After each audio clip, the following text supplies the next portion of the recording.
Welcome to Turmeric and Tequila with your host, Kristen Olson. Questioning a better way, one gracefully disruptive conversation at a time.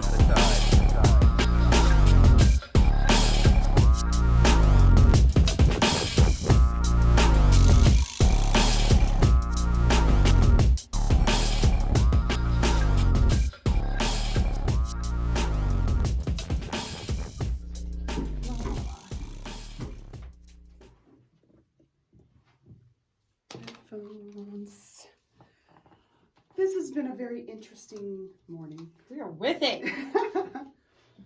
Okay, computer. Yeah, this is good. We got both of us in there. Are we in it? Yeah. Do we want to be looking? I'm going to be looking at you. Yeah, I'm going to be looking at you too. So. You are the priority. Oh, gosh. Yeah, we're just going to go with this, I guess. Okay.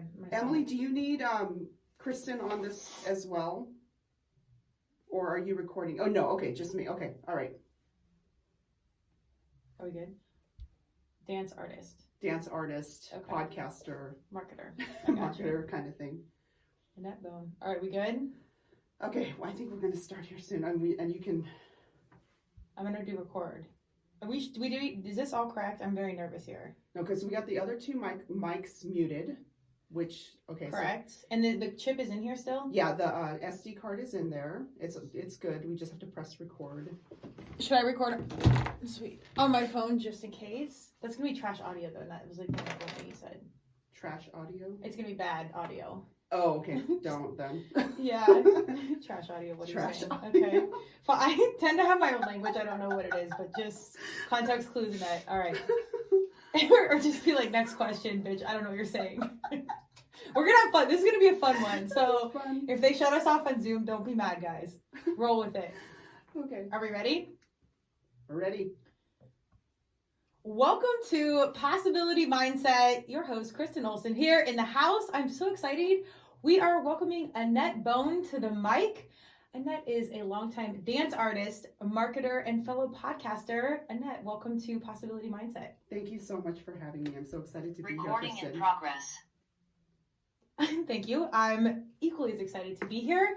We are talking about all things possibility today, how we stay empowered and inspired, daily routines. I'm so excited. You have a very inspirational and unique lifestyle. Why don't you give us a little bit of background and your journey into dance and what it means to you? Gosh, dance means everything to me. It is I call it my first love because I remember seeing a dance movie and thinking, oh my goodness, I want to do that. It was this jazz dancer in this movie. This is going to date me, but this movie called Breaking. Okay. From the early 80s, and there was a jazz dancer, and she did in jazz dance it's called a six-step into a pirouette, technical dance terms. But anyway, she turned and she was moving effortlessly across the floor, and I thought, oh my gosh, she looks so cool. I want to do that. So that's, I got inspired by that. And, I come from the time of flash dance and fame. And so I was all into that. But I feel like dance and movement are very empowering. And I had forgotten that for a while, actually, and from about 23 to 43. So I gave up dance for 20 years, actually, after I graduated from college. I got my degree in dance and then I quit, which was just, but I quit. Thank you for joining Turmeric and Tequila with your host, Kristen Olson. Tune in next time, and don't forget to subscribe on Apple, Google Podcasts, Spotify, or wherever you listen.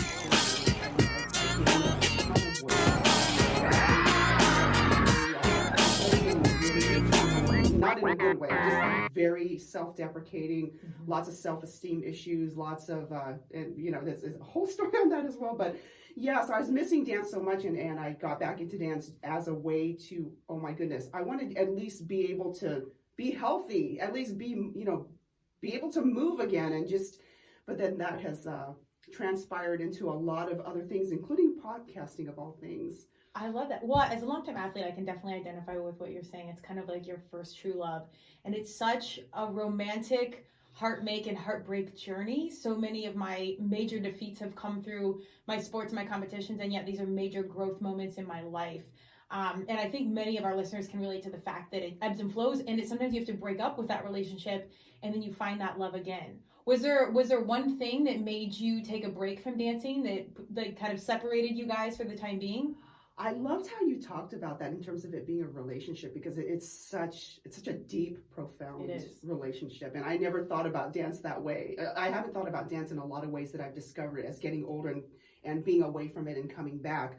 But the thing that, well, it's kind of twofold. The thing that took me away from it is that I gave up on myself, because I started going to auditions and I wasn't cast on mostly everything that I went for.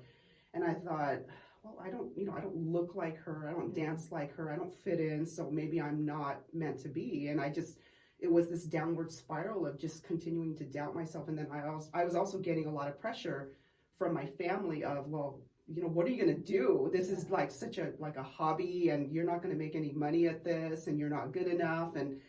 And so that I thought, well, maybe, okay, well, I guess it's not for me. I guess I'm not meant to do it. And so that's why it's just weird that I graduated with a degree in dance and then I just completely quit for 20 years. Wow.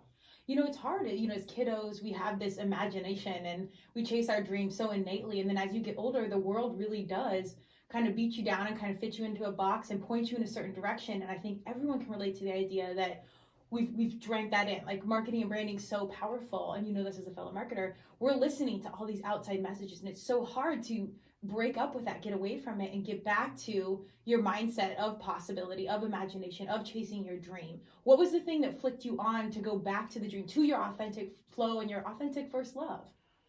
I really was getting tired of the way that I looked and the way that I felt, because I thought, gosh, I'm too young to like struggle up climbing a set of stairs. I remember climbing, I'm like, this should not be hard. I'm not whatever age, this should not be hard. And I was, I think we were talking a little bit about this before recording, is that I was watching dance from the outside. So I'd see like Dancing with the Stars and all these dance movies and everything blowing up. And then I also had friends that they were going on to dance companies. They were already in the media. They were doing all the things that I dreamt of doing. But I was like too embarrassed to talk about it, or like, look at me. I don't look like a dancer. I don't fit that, whatever dancer aesthetic. And so all of that, I was like, oh gosh, I hated being on the outside looking in. I felt like I was on the sidelines, but not qualified enough to be on the playing field. So I remember being in a shaved ice snow cone shop, and there was an ad that came up. It said all levels, all styles, all ages, and it was a dance studio down the street. Now, mind you, I did not know this area. I was not familiar with this area. I didn't know there was this dance studio down the street. So I thought, it just caught my eye. So that was a good thing about advertising, that part, right? But I thought, oh, maybe I can get back into dance, even if just to not struggle to climb a set of stairs, just so that I can get some semblance of health back. And I thought I'd be comfortable just being in the back of the class, learning some choreography, getting back into that creative, at least something as a hobby, as a just, but that's turned into a lot more.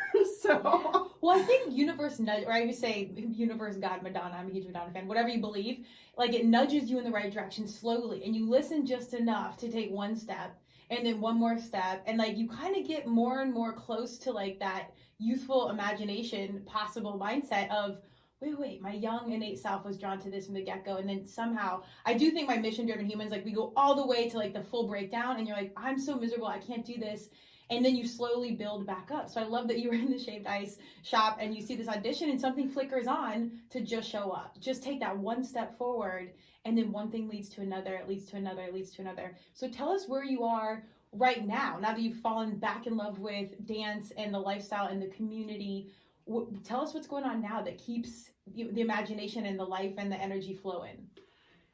Kristen, I really wanted to be that kind of person that didn't have any more regrets, because through those 20 years, I felt like, gosh, I held myself back so much, and I have so many regrets. And I know we all do, and we all have, make mistakes, and we make decisions. We're like, what the heck was I thinking, right?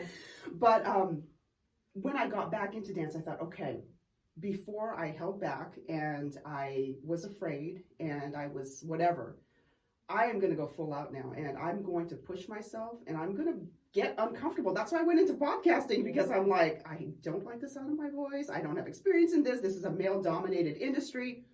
Why not? Yeah. I'm going to do all these things that I'm just, let's grow. Let me get back into that mindset of being a student and really embodying what it means to show up as your best self. And that's going to be a lifelong process. For sure. But it's really funny now because podcasting has led to me performing, has led me to people, has led me to events. Podcasting of all things has led me to more dance things. I've auditioned more in the last couple of years since coming back in 2014 at 43, where I'm like, okay, in the normal, whatever, oh, you're too old, you're too whatever, right? I've done more auditions and more performances and more things now now I turned 50 last year, more older now in my older years than I ever did in my 20s. Yeah. And physically, I'm stronger. I can do stuff now that I could never do in my 20s.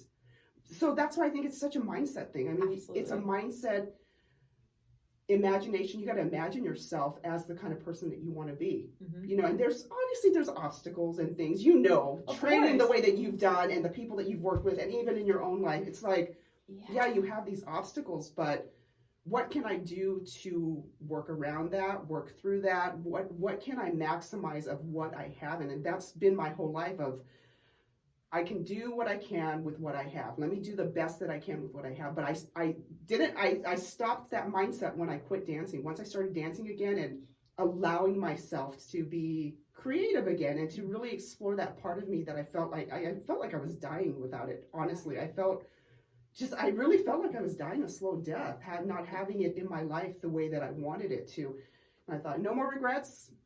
Doesn't matter. I know it doesn't look normal from the outside, and I've gotten flack for certain things, but I don't want to have any more regrets. Yeah. Well, the regrets, when you have a love like that, it really is your oxygen, and you can survive for a while without it, and it will bring you back. And I love that you talk about the physical. As longtime athletes, we know how to do all the physical, train harder, do more, but you don't really account the mental. And this is what I love about getting older, is you start to really question a better way and dig in deeper beyond a million push-ups and back squats and all this. It's, what am I mental? And you really truthfully see how powerful your mind and your thoughts are.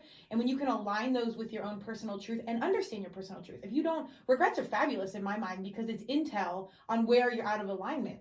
And you can't get in alignment without getting out of it and knowing where those bumper and those guardrails are. So you have to pull back and be like, oh, I do regret doing this, but that's intel. I'm like, okay, now I shift and I pivot. And a huge piece of that is how we think about it. So the regrets aren't necessarily a bad thing. Everybody has regrets. It's intel on how to get back onto the path.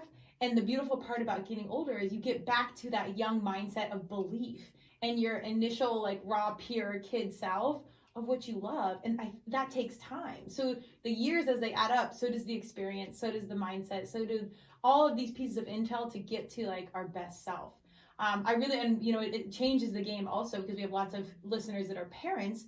You're a mother. I'm really curious, now that you're walking in this world as an example for all of us, especially for your son, what are some effective efficiencies you do with your morning routine or just walk through this world that are really important for you as a parent?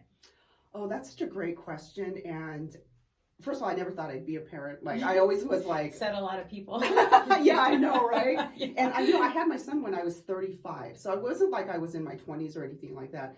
But I think the thing that stands out in my mind is that no matter what my routine is or what any routine is for any parent with all our different lifestyles, is that I think it's really important for your children to see you pursue your own dreams. Agree. And to see you live the lifestyle that you talk about and that you're passionate about. I think with my son, I've asked him actually a couple times, like, what do you think about me dancing? And, I'm your mother. And, what he says, I'm really proud of it because you're really good at it and you love it. Oh. And so he sees me like, doing my workouts, like not just even dance workouts, like I cross train in other movement modalities. And so he watches me, and the cool thing too is now he's asking me about, okay, well, how do you deal with this kind of physical exercise or movement, or I'm having this challenge. So I love that I can also be a mentor, an example in things that he's looking for solutions for. So besides, being his mother and telling him what to do, like telling him what to do because I'm his mother, but that stands so forefront in my mind because I think as parents, it's so easy to live vicariously through your children, and which is fun. I know, I'm proud of the things that he's done and the kind of person that he is and who he's growing up to be. But there's just something, I think, and I see examples of it all over, where parents, they live from their authentic selves. They live with purpose and minds and their own goals, and that inspires their children. And so I think it's really cool to aspire as a parent to be your best embodied, present, intentional, inspirational self, which we all are, so that your children see that example and they can do that as well. So that's what he sees me get up early he sleeps late, but he's homeschooled. So like he knows I get up early in the morning. He knows that I journal and meditate and all that. He sees me sometimes sitting there with my stuff. Am I perfect? None of us are, right? But No. He sees the things that I work on. He's seen me break down and cry because of whatever. So it's not like he sees a perfect, scheduled, disciplined person, but he sees all of it. Sure. Well, we have to remember things are generational. Like you talked about what you grew up with and expectations that we had from our parents, and then the expectations you now have for your son. It's different generations. We have to remember our young humans, which I'm so here for, because I think they are exposed to so much because of the internet, because of influencers IRL in real life like yourself. Like they're inundating intel all the time, and they're downloading this and computing the world far different than we did, because we didn't grow up with social media, and our parents certainly didn't grow up with it, a lot of technology. So we have to remember the generational conversation is moving forward. So how we walk through this world is so important, because if it's not us intentionally walking a certain way, they're on Instagram and they're seeing someone else. And there's all these examples everywhere that we have to be mindful that these guys are getting the truth, or some version of, everywhere all the time. There's really no control. So I want to champion you for letting him see that full version, because I think you always, I only have dogs, I don't have kids, but even then I always... They're kids. Yeah, they are. They really are. Yeah, they are. I'm definitely that girl. But I care so much, like, was I too hard? Was I disciplined? Do I do this? Do I let them do whatever? They are lawless, because they're my animals and I'm lawless, but that's a whole other podcast. But you really try and put your best version, but there's no control at this point in time. It's all transparency. Like, they get to see every angle of your life regardless. But I think that's great that they get that example, because it allows them space to be their human self.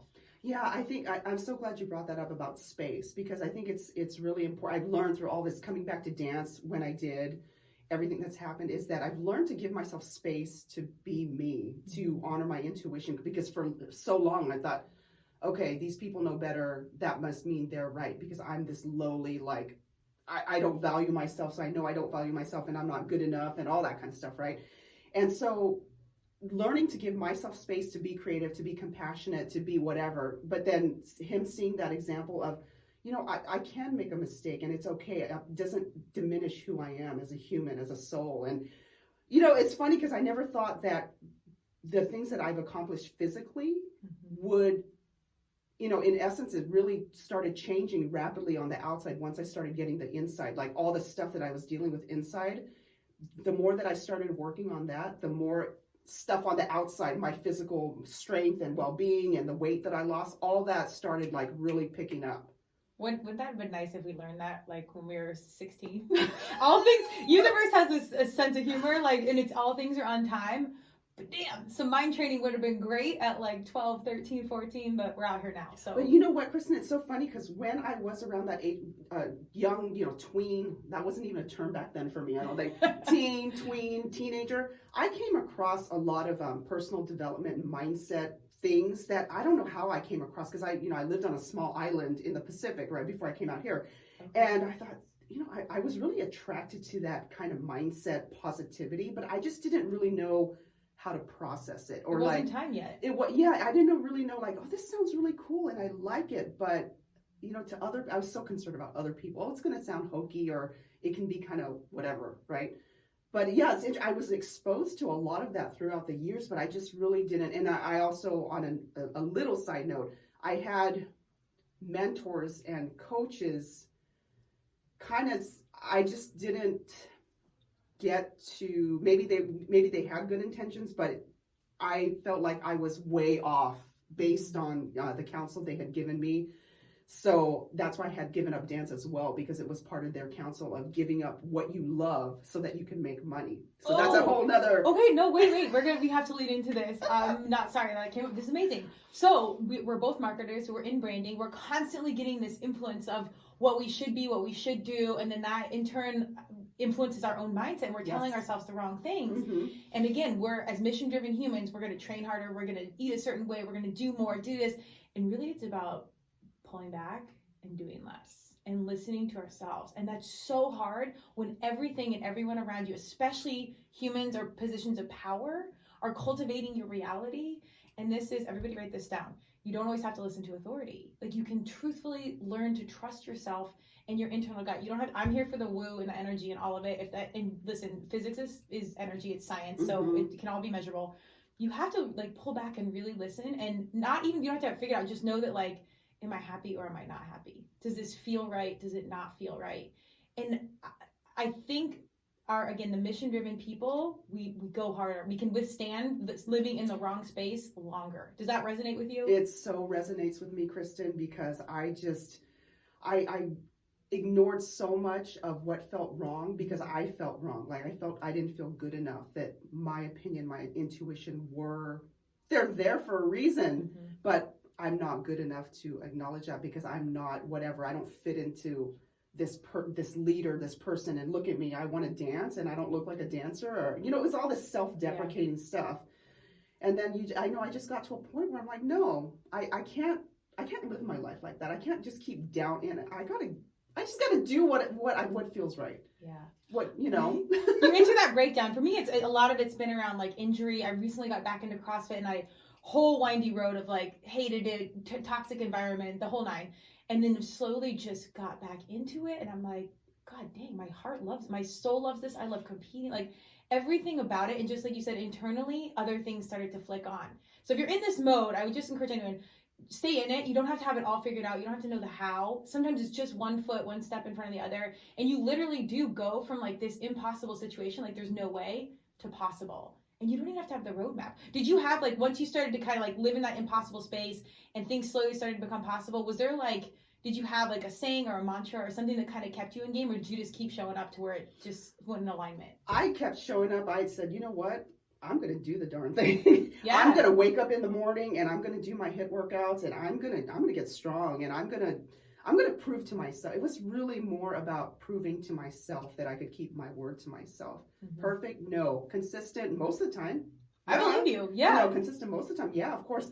I was also giving myself space that, okay, if I call them experiments, because everything that I do, like, okay, I'm going to experiment with this type of eating pattern. I'm going to experiment with these affirmations. I'm going to experiment with these certain journal prompts or this way of meditation. So I allowed myself that I'm going to give myself space and time to experiment, because things are going to be working at different times and different seasons. And that it's okay if something doesn't work out. I always felt like, oh my gosh, I have to have control, and this has to work out, and I have to figure it out, or else I'm a failure. Yeah. But it's really evolved of this like constant experimenting, finding out what works, what doesn't work. Okay, great. It's really quite, it is like being in a science lab for movement and self-development and personal growth. And it's quite exciting now. I never thought that I would ever be at this place where, oh my gosh, this is really exciting. I'm being challenged, and it sucks right now, but you know what? I'm observing from the viewpoint of, okay, this is the situation. This is me. There's like all these different components with it. And I'm like, okay, I'm growing. I'm learning. I'm changing. It's just helping me become a more embodied, true version of myself. And I really want people to know that they have, like, I want them to know that they're valuable just as they are. I talk about this on my podcast all the time. They have that. It's discovery. It's a lot of things that go into that, but. Well, I've heard this from so many coaches, and like you said, it's kind of timing, because I heard it a million times, and like I was listening, but it wasn't resonating.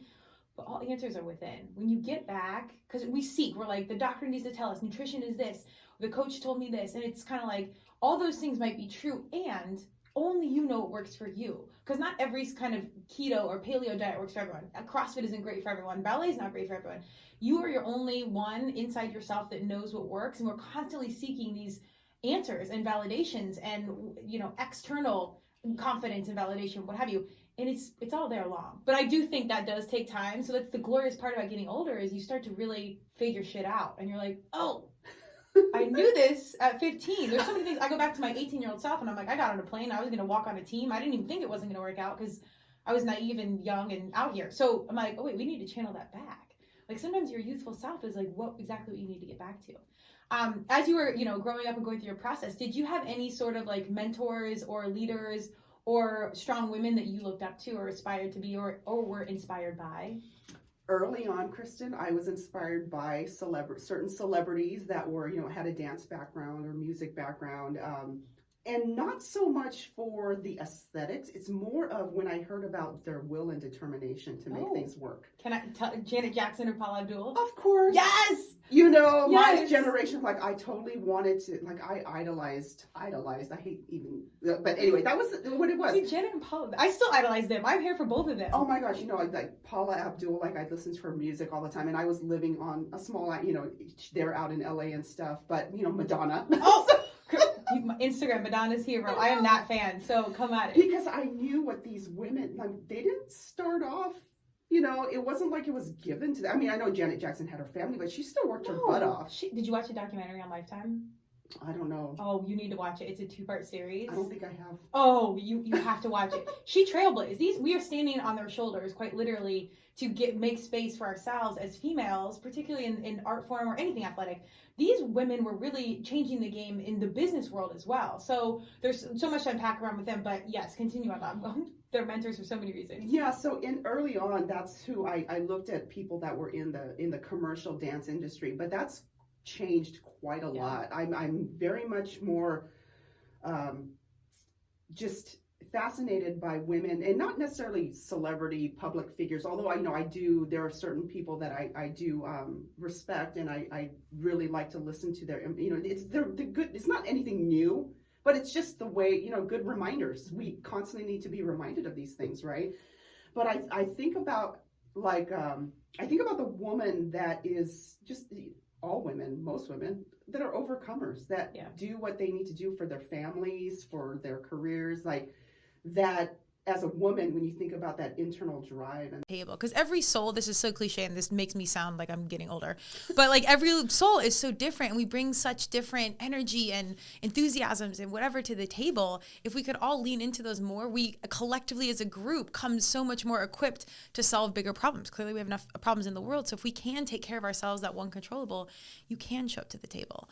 What I love about sports and athletics is whatnot, it provides that medium, like for me at least, to be my most authentic self. Do you feel like dance made your life and saved your life?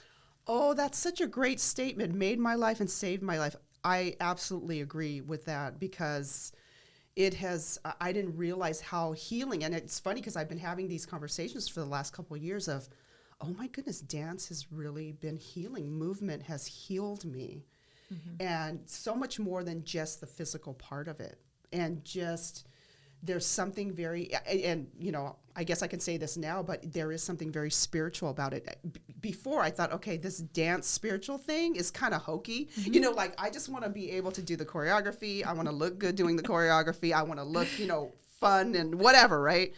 But there is something, and I'm sure you can attest to this too, watching art performance, a musician, any kind of art form, when you see someone, that person fully embodied in their art and it coming from, I mean, you feel it's it. Amazing. They're right? in flow. Yeah. I used to watch the competition show, So You Think You Can Dance, mm-hmm. and the choreography, you probably know some of the choreographers. I'm guessing it's a small dance world like other fitness things, but I would cry. Like I love dance. So like if I think growing up I was like, thank God I went towards the lacrosse route because I don't know if dance was in the mix, but I'm like, I want to be Madonna's backup dancer. Me too. Like whatever it is. Yeah. So I'd watch those and you would see like that interconnected, like spirit and body connect. And in some of the choreography, I was literally crying watching some of the performances because it's like this universal language. It's so beautiful that even if you're not consciously a fan of the art, yes. I think there's just something that connects to it as one human to another that just pulls you in. And as in-depth as it sounds, I think you don't even have to be connected to it. You just see it and you can feel it. Does that make sense? Yes, it totally makes sense. And now a lot of the artists that I admire, that I just love, I wouldn't even say that they're the most, I wouldn't say technical. Like, it's not like, oh my goodness, their pirouettes or whatever are amazing, which there are dancers like that, no doubt. There's some amazing technicians. Yeah. But there is something about when there's a dancer, mover, it doesn't even have to be a dancer, performance artist, and they just, that energy and that spirit, and they could just move a finger or just like turn their head, and it's like, for me, it's like, you got me. Yeah. Yeah. It's just, I think and this is such a good takeaway for anyone listening. You don't have to be perfect at it. Just follow what your heart wants to do. And again, I know I sound like old cliches right now. We're out here. But if you just lean into it, like other people will speak the language that you're living and they will get it. You don't have to worry about if it's perfect or whatever, because none of us are. Even the great trained ones that have done it for a million years, Right. There's still flawed process within all of that. It's more just like innately walking your path. It's the most important thing. That's the hardest thing. But you eventually stay in it. I have a million more questions for you, but I think you have wrapped it up so nicely, connecting mind, body, and spirit and purpose. I appreciate it. Do you want to share anything that you have coming up or going on that you want the world to hear? Oh, there's a bunch of video things in the works. They're not released yet because they're being edited, not by me, thank God. I don't do that. But anyway, there's a couple of dance films that are going to be coming out. They're really short dance films, but a lot of this stuff, the only thing well, as you know, as a marketer, freelancer, entrepreneur, things are you're either waiting sometimes. Yeah. Or, things get changed, and especially with COVID. Although the funny thing is with COVID, I still did quite a bit of performances online with COVID. Okay. So I worked around a couple different things, which was nice. But so I'm waiting on a couple different things. But yeah, I have some other projects in the works. But the details are being played out at the moment. Okay, perfect. And where do we find you? Where can we get inspired? You can go to AnnettBone.com, ANNETTBONE.com. There's no E at the end of my name. Or send me a DM on Instagram. I would love to hear from you. Sliding in the DMs, you get a warm invite. That never happens. Holler at your girl Annette over here. I love it. If you want to get inspired, you want to see a literal example of impossible to possible, check out Annette. She's got some great things coming up. Thank you for joining me on Possibility Mindset. We are excited to be out here, and I can't wait to see what you do with your next 50, 100 years of what's going to happen. Thank you, Kristen. Me too. I'm excited. Thank you so much. Okay, we're at a wrap. I'm scared to I just press stop record. Yeah. Thank you for joining Turmeric and Tequila with your host, Kristen Olson. Tune in next time, and don't forget to subscribe on Apple, Google Podcasts, Spotify, or wherever you listen.